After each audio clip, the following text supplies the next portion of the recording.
प्रश्नावली 3.5 प्रश्न चौथे का दूसरा। एक भिन्न 1/3 हो जाती है जब उसके अंश से 1 घटाया जाता है, और वह 1/4 हो जाती है जब हर में 8 जोड़ दिया जाता है। वह भिन्न ज्ञात करो। अब इस सवाल में हमें दो चीज़ें ज्ञात करनी है। भिन्न में अंश और हर दोनों को ज्ञात करना है, और दो परिस्थितियाँ दी गई हैं। अंश में 1 घटाया जाता है पहली परिस्थिति में, और हर में 8 जोड़ा जाता है। तो चलिए इस सवाल को हम करते हैं। सबसे पहले माना अंश बराबर x और हर बराबर y। अब अंश और हर को मानने के बाद हम पहली परिस्थिति देखते हैं। प्रश्नानुसार पहली परिस्थिति क्या है? उसके अंश से 1 घटाया जाता है तो वो 1/3 हो जाती है। अंश है x ऋण 1 बटे y वैसे ही रहेगा, y में कुछ नहीं किया जाता, सिर्फ अंश में 1 घटाया जाता है तो वो 1/3 के बराबर हो जाती है। चलिए अब इसको सरल कर लेते हैं। तो इसको सरल करने के लिए हम त्रियां गुणा करेंगे। x ऋण 1 में 3 का गुणा करेंगे और y में 1 का गुणा करेंगे। तो ये हो जाएगा x ऋण 1 गुणित 3 बराबर y गुणित 1। 3 का गुणा जब x में करेंगे तो 3x, ऋण 3 का गुणा जब ऋण 1 में करेंगे तो ऋण 3 हो जाएगा। y का गुणा 1 में करने पे y ही आ जाएगा। अब हम पक्षांतर करेंगे। y का जब पक्षांतर इस साइड करेंगे तो y यहाँ धनात्मक है, यहाँ ऋणात्मक हो जाएगा। तो ये हो जाएगा 3x ऋण y बराबर 3। ये हमारा पहला समीकरण आ गया। अब दूसरी परिस्थिति देखते हैं। दूसरी परिस्थिति में क्या बोला है? जब हर में 8 जोड़ दिया जाता है तो वह 1/4 हो जाती है। इसमें अंश में कुछ नहीं करना है, x अंश वैसे ही रहेगा, बटे y में 8 जोड़ देंगे, हर में 8 जोड़ देंगे। तो x बटे y धन 8 बराबर ये 1/4 हो जाएगी। अब इसको सरल कर लेते हैं। तो इसके लिए त्रिया गुणा करेंगे।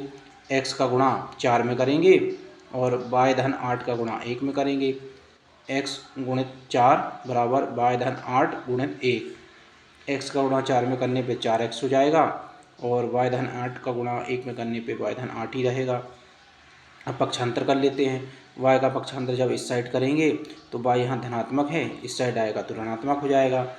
तो ये हो जाएगा 4x ऋण y बराबर 8। ये हमारा दूसरा समीकरण मिल गया। जब हमें दोनों समीकरण मिल गए तो अब हम x और y की मान निकालेंगे। तो x और y की मान निकालने के लिए समीकरणों को घटाना पड़ेगा। तो समीकरण 2 में से समीकरण 1 को घटाने पर, अब समीकरण 2 में से ही समीकरण 1 को क्यों घटा रहे हैं हम? क्योंकि यहाँ पे 4x है और 8 है, और यहाँ पे 3x और 3 है। तो ये जो है बड़ी संख्या है, इसलिए बड़ी संख्या से छोटी संख्या को घटाएंगे तो आसानी होगी, इसलिए हम ऐसा करेंगे। अगर हम इससे इसको घटाते तो भी आंसर आएगा, उत्तर आएगा, लेकिन तब माइनस में आ जाएगा तो माइनस माइनस कैंसिल करना पड़ेगा।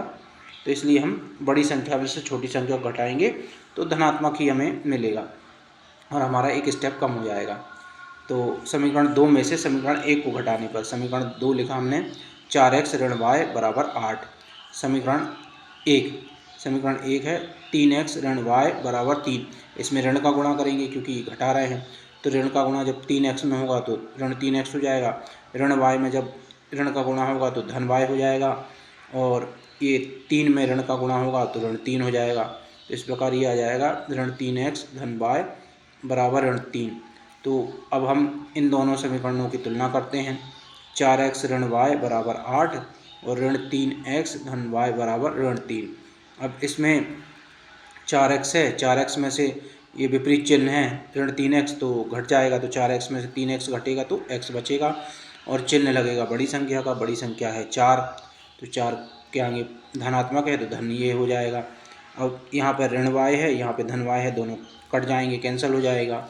यहाँ पर है 8 और यहाँ पे ऋण 3 है, ये घट जाएंगे, तो 8 में से 3 गया 5 बचे, और चिन्ह लगेगा बड़ी संख्या का। बड़ी संख्या 8 है तो धनात्मक चिन्ह लग जाएगा। तो इस प्रकार x का मान हमने 5 निकाल लिया।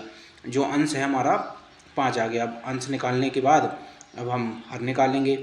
तो हर निकालने के लिए हम समीकरण 1 में इसका मान रख देंगे। समीकरण 1 है हमारा 3x ऋण y बराबर 3।